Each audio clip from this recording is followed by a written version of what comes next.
En pleine vendange, à Saint-Estèphe, au cœur du Médoc, des dizaines de tentes, camions et caravanes de saisonniers s'entassent sur un terrain municipal bordant la Gironde, près des châteaux prestigieux. 3 kilomètres plus loin, 2 autres campements débordent du port de Pauillac. Des travailleurs gitans, français, indiquent venir pour les vendanges et déclarer leur installation en mairie, comme chaque saison. Comment loger les milliers de vendangeurs ? Châteaux et élus du Bordelais se renvoient la balle, sur fond d'un bien plus discret phénomène de marchands de sommeil, voire de traite, venus se greffer à la crise du logement. Au printemps, 3 personnes ont été condamnées à Libourne pour traite de travailleurs viticoles. Le procureur local avait alors dénoncé une véritable omerta. En septembre, en Champagne, 2 enquêtes pour traite d'êtres humains ont été ouvertes, et des hébergements collectifs de vendangeurs, jugés insalubres et indignes, fermés par les autorités. Pas sur ma pelouse. En 2008, Michel Saintou, fraîchement élu maire de Saint-Estèphe, avait enjoint à un homme d'affaires bordelais, propriétaire d'un château, de loger des gens du voyage saisonnier installés dans un campement. La responsable m'avait répondu: « Mais monsieur ne voudra pas de ça sur sa pelouse », raconte, sourcil levé, l'élu socialiste de la commune aux 60 châteaux. Le lendemain, il n'était plus là. Je n'ai jamais su si leur contrat avait été cassé, une menace déjà brandie par un autre château lors d'un échange similaire, se remémore-t-elle. En parallèle, l'élu a pris un arrêté « permis de louer » pour lutter contre de potentiels marchands de sommeil, après avoir remarqué des groupes de saisonniers sortant de vieux logements exigus ou encore l'installation de plusieurs boîtes aux lettres sur un même appartement. Selon les spécialistes, ces problématiques ont toujours, plus ou moins existé, mais la crise du logement des saisonniers agricoles s'est accrue depuis les années 1990. En cause principalement, le resserrement des règles d'hébergement, similaires à celles d'un hôtel bon marché, la disparition de la main-d'œuvre étudiante avec l'avancée de la rentrée universitaire et la pénurie croissante de travailleurs locaux, dormant à domicile. Mettre aux normes un accueil 15 jours de l'année représente un investissement s'amortissant sur 20 ans. Beaucoup de châteaux ont alors renoncé, raconte Bruno Meunier, directeur de l'ANEFA Gironde, une organisation paritaire pour l'emploi agricole. Immigration clandestine. Dans le Médoc, selon un dernier recensement, les locaux ne représentent plus qu'un tiers des vendangeurs, supplantés par des nomades, itinérants, français, espagnols ou portugais, des immigrés maghrébins ou des Roms est-européens.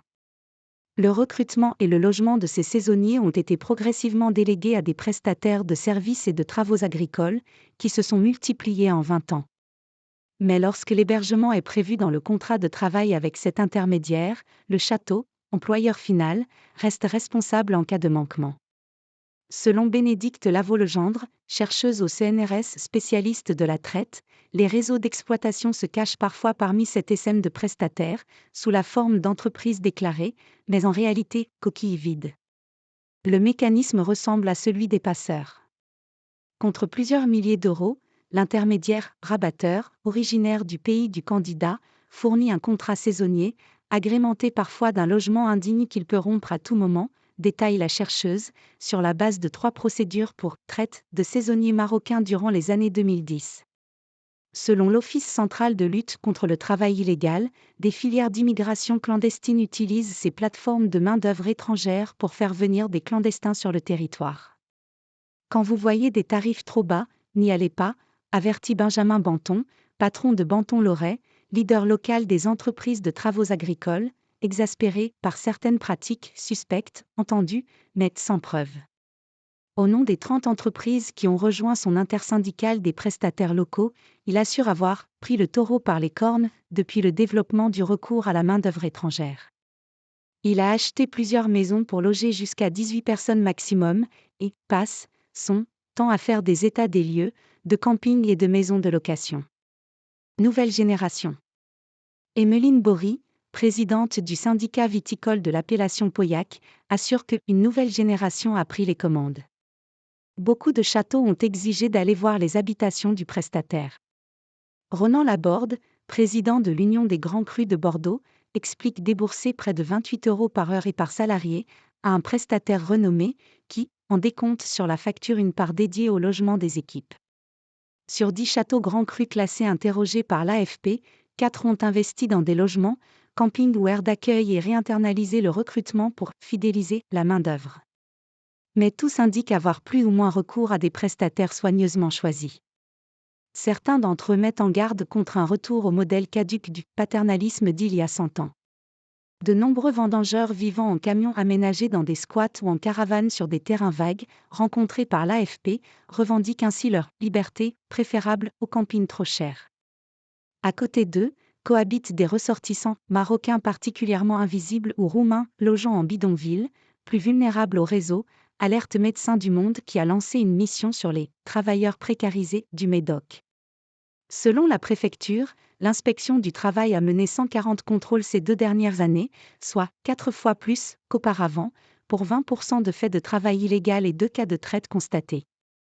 Le parquet de Libourne a noté, ces dernières années, une augmentation des dépôts de plaintes émanant des personnes exploitées, liées au mal-logement ou à la traite, et en fait, une de ses priorités.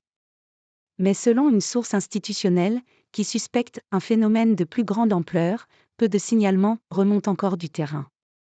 Les pouvoirs publics ont récemment lancé une charte garantissant de meilleures conditions de travail avec l'interprofession, qui veut devenir le premier vignoble au monde certifié RCE, responsabilité sociale des entreprises. Sur les 480 entreprises prestataires de Gironde, une quarantaine devraient la ratifier d'ici la fin de l'année.